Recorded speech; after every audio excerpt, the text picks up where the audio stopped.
Good morning, guys. Laura here from Hedgehog's Homestead. You gotta excuse my nasal voice this morning.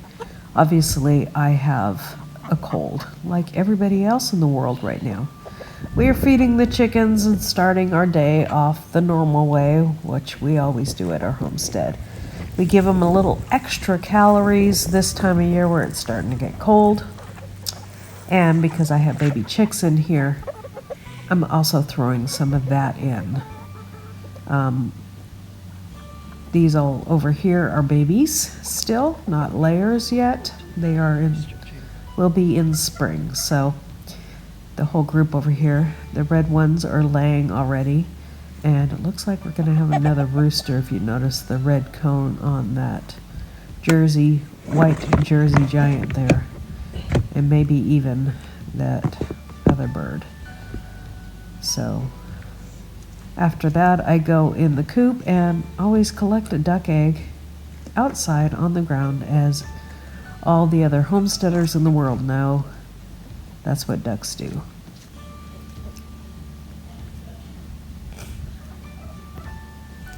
Always clean water for the ducks.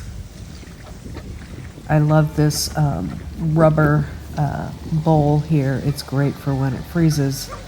And we are preparing for a freeze again this Thanksgiving week. Over Thanksgiving, or tonight, this is Wednesday night, the day before Thanksgiving.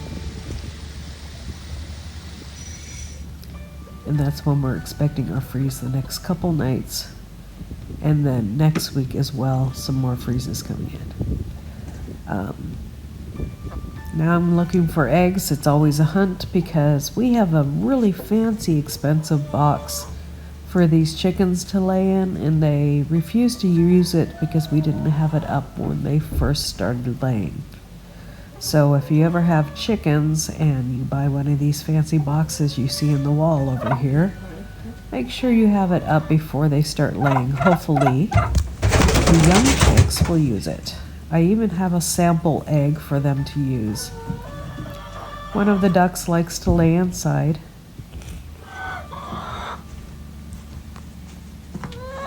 They've made a nice little nest in here. And as you can see, the duck egg in here is really large, which usually means anytime you get an egg that's really large, especially with new hens and new ducks, they will lay a double yolker. I love Fred in the front there, our rooster. He's a very good rooster, and so is Andy, and he's in the background right here, standing next to the building. Which we also need to make sure happens, is make sure you get those faucets off, or the hoses off the faucet, and turn everything off. I had to do that twice because I had to water later. So we put the eggs that are not so dirty, we put them on the counter. But the stuff that's dirty and is extricated on, we wash off and put in the fridge. And mostly the duck eggs are just dirty with mud, but we still wash them off and put them in the fridge. We like to use our duck eggs for baking. It's been a pleasant surprise. We weren't expecting duck eggs. We didn't know that we had female ducks. It's hard to tell until they go through their first molt what breed I should say, well, even breed and sex they are.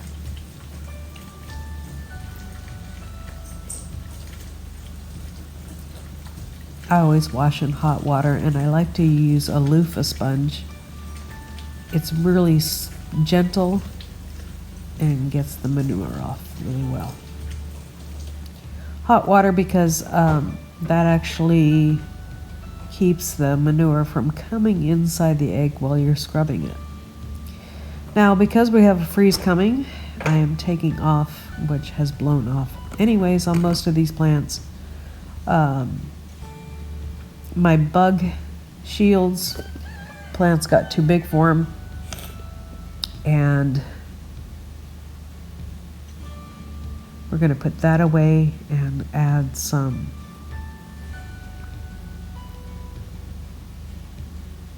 frost fabric.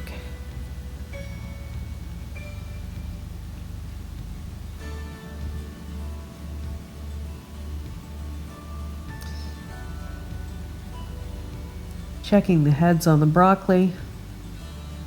I'm noticing that on the heads of my broccoli, on some of them, they are really light in color, even though the leaves are beautiful and green and look really healthy, even though they're kind of broken up. All the ones over here as well, the heads are very light in color, so I'm going to make sure that we fertilize before we put on the frost cover.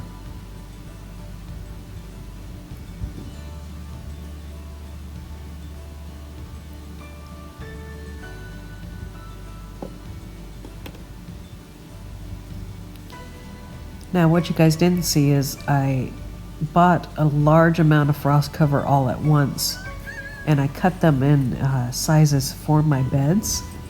It was like a 30 by 10, and so it made it really easy to just cut the size of the bed. I measured it out in the house where it was nice and warm and toasty, and cut all of these frost fabrics for the beds, the size of the beds that I need. And I'm using rocks to cover, to make sure that the frost fabric stays down. Rocks, sticks, anything I have.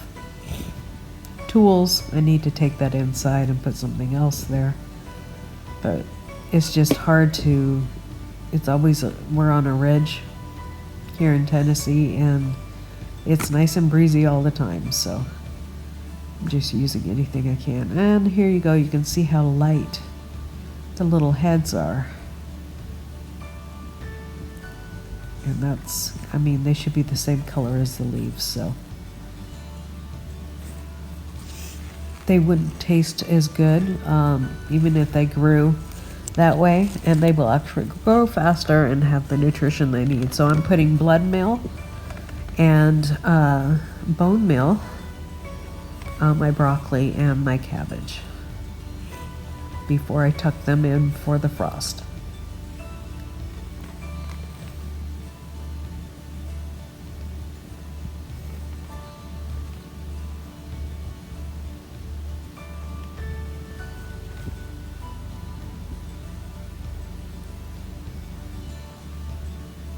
I'm being very generous, especially with the blood meal, because of the green of the broccoli head. It should not be that color. There are some broccoli that grow that color, but not these ones.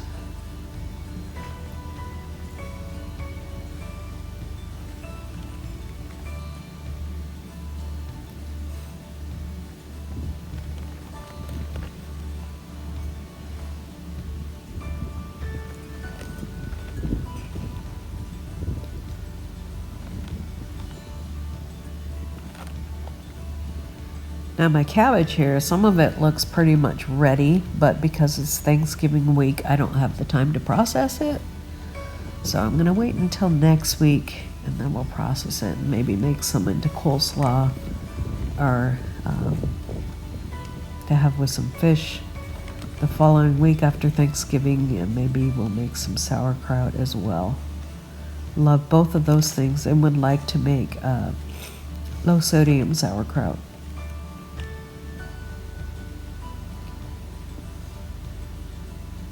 I'm very proud of my cabbage. Turned out really well this year. Fertilizing this broccoli as well. I already cut 2 heads off. The awesome thing about broccoli is you can get that center head off, and that nice big center head, and you'll get side shoots after you cut that off. So don't just rip it out after you've cut that center head off. So that's why I'm going ahead and feeding it again and watering it in. watering it in well, making sure just to get the fertilizer watered in because it really doesn't need water. We had 2 nights of really heavy rain, so everything is well watered. Now I'm just covering everything up with the frost fabric that I've cut for all these beds. I like to use, this is just a long stick or a piece of pine bark, and when they get wet, they get really nice and heavy and help cover things out well. And I think I'm gonna grab in the future, maybe next year, when I have next year when I'm doing my garden, make sure that I have some pieces of wood that I can just put around the frost fabric to hold it on.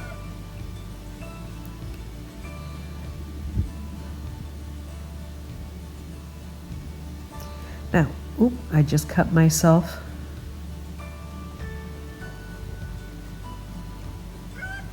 And I had to take some time to go inside because it was a very sharp rock. And it just, almost like, slate, how you just have like a knife edge on it. And I had to go inside after I covered this one and put a Band-Aid on because it was bleeding pretty good.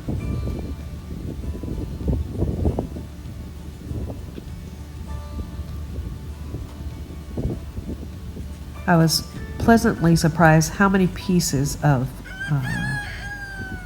fabric I got out of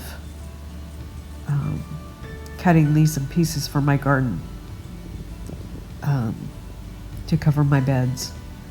So I was very pleasantly surprised. So I'll leave a link below because this wasn't very expensive cloth, and I've used it once before and it's done very well in the frost.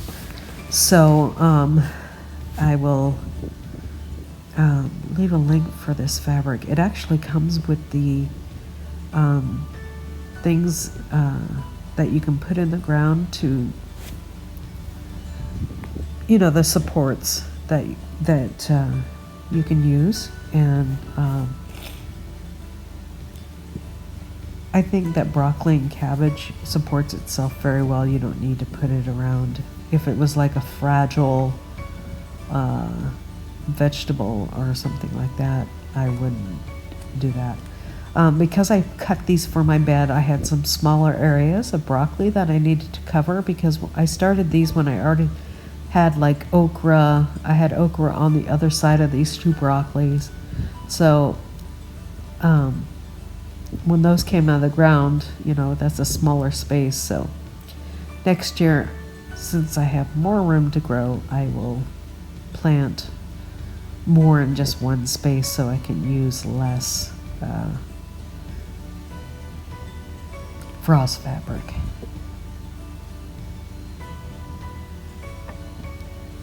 There you go. There's a nice piece of stick. The sticks are really awesome for this, to put it down with the stick because it covers a longer piece of area, and once that stick gets wet, it really holds the frost fabric down, or the bug fabric down really good. I also went ahead and covered, this is a smaller little piece of broccoli. I had this broccoli and this cabbage that's right in front of me. I had it in containers, and I decided to move it into a bed because it does better. I also covered up my one of my beds with carrots in it. I wanted to see the difference, even though I put a lot of you notice that I have a lot of leaves in my beds. I wanted to see if the carrots did well, and I put frost fabric over my garlic because I had a lot of garlic come out. Well, thank you for coming out today and watching this video. God bless, and you guys have a very nice Thanksgiving, and I will film some on Thanksgiving and share that with you guys as well. Bye.